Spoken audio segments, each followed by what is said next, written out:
February 2006. Mr. Deputy Speaker, sir, I thank you very much for the opportunity given to me to say a few words on the railway budget. At the outset, I would like to say that the budget has not been very well received either by the travelling public or by the industrialists because of the rise in fares and freight charges. The members of this House are well aware that this budget is also going to increase the prices of essential commodities further, and it will have an adverse effect on our economy as a whole. In my opinion, the people of this country are not going to get any relief. I would like to point out that coal is an essential commodity in thermal plants. I can say from my personal knowledge that the thermal plant in my state was closed down for some months for want of coal on account of lack of vacancy. On this occasion, I would like to record my appreciation of the steps taken by the ministry for yearly movement of coal. The Honorable Minister has announced that surveys for 50 new lines and 20 gauge conversions will be taken up during the current year. I am surprised to note that there is no provision either for a new line or for conversion of gauge in my state. I would also like to bring to the notice of the government that if new yardstick of cost to benefit ratio is strictly followed in the case of formation of new railway lines and undeveloped area like my state will have to remain so with no scope for economic development. So I would request the Honorable Railway Minister to pay special attention to these areas. Now I would not like to refer to the frequent occurrence of accidents on railways. I suggest that the administration should be toned off effectively. I am of the opinion that in every region there should be an emergency cell and the station master should immediately inform the cell for initiating remedial measures. Then, sir, I wish to say a word about bonus. I am told that bonus is being given only to the employees and it is not being given to the officers who are working in the production units.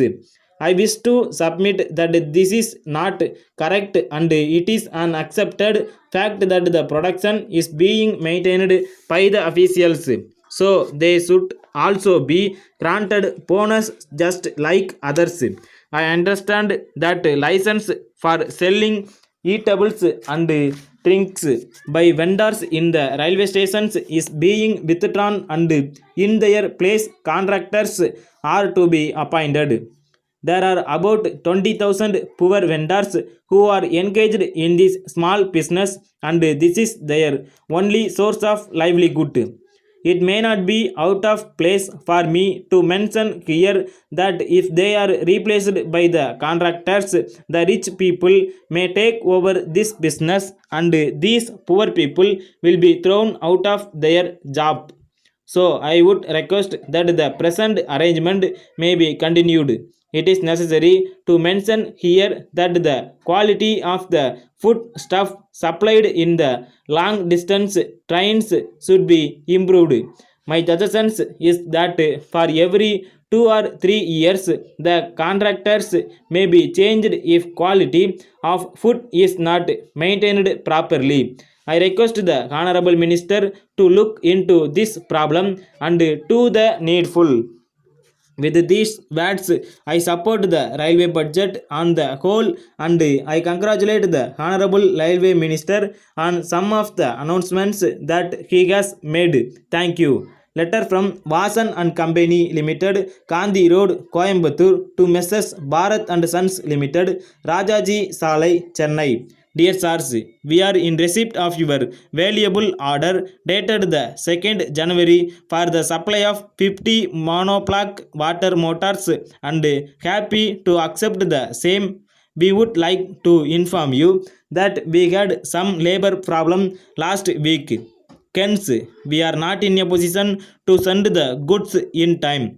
Now we have settled the issue amicably. We would like to assure you that the above consignment will be dispatched to you before the end of this month. With reference to your inquiry about the latest price list and catalog of our new products, we are glad to enclose the same for your kind information. We would also like to inform you that 10% special discount is allowed on all purchases of our new products if the payment is made in advance. We would be glad to send you any other information that you may require. On this occasion, I wish to bring to your notice that the government have recently raised the rate of tax on water pumps and cans. We have been compelled to raise the prices. We hope and trust that the revised prices will be acceptable to you and you will not mind this small increase. We hope that we will continue to have good business relations with you. Yours faithfully.